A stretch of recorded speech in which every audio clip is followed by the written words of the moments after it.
Last night, the Lancers defeated Gardner Edgerton 40-0 in their season opening game of the year. Senior Alec Dean had the first touchdown, and the second was run in by the Lancers. Gardner Edgerton was unable to get their running game started like they typically do because the Lancers' defensive line was smothering throughout the entire night. When their quarterback dropped back to pass in the second quarter, he was run down by senior Kyle Ball.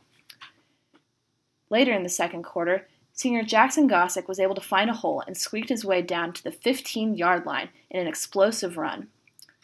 The Lancers continued to up the momentum and were able to push their way in for a quarterback keeper touchdown, bringing the score to 20-0.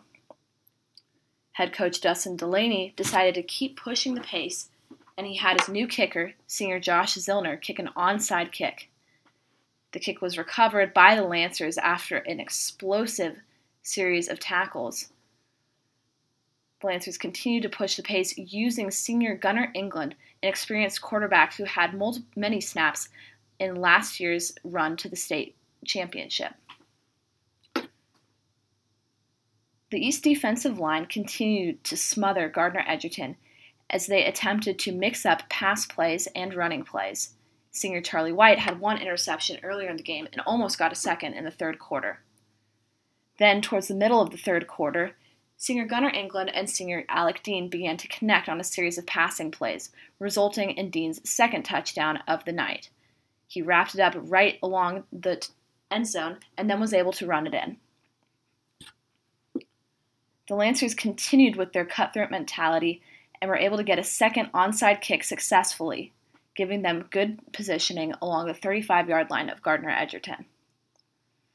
From there, senior Gunnar England was able to find sophomore Sky Tate on the 10-yard line. Tate is one of the youngest wide receivers on the team. The ball was then handed off to junior Wyatt Edmondson, who ran it up the gut for a touchdown. The Lancers' pressure continued to confuse Gardner Edgerton's defense, and their senior quarterback was unable to get very many plays off. Meanwhile, England found Dean for the third time, bringing the score up even higher. Gardner Edgerton struggled with their running game, especially in the backfield, as the Lancers continued to break down the pocket and were able to sack the quarterback multiple times. Senior Kyle Ball had 3 sacks on the night. Even though Gardner Edgerton was 30 minutes away from East, a sizable student section still showed up, and they enjoyed in the big win. The Lancers kept bringing the pressure on Gardner Edgerton, and although they were able to find their way into the Shawnee Mission East red zone multiple times throughout the night, they were simply unable to convert that into first downs and touchdowns. At the end of the game, senior Gunnar England was able to take a knee and walk off the field in his first victory of the season. The Lancers won 40-0. This game against Gardner Edgerton was expected to be one of the hardest of the season. Their next game will be next week against Shawnee Mission South. It will be their first home game, and you can watch it here on smeharbinger.net.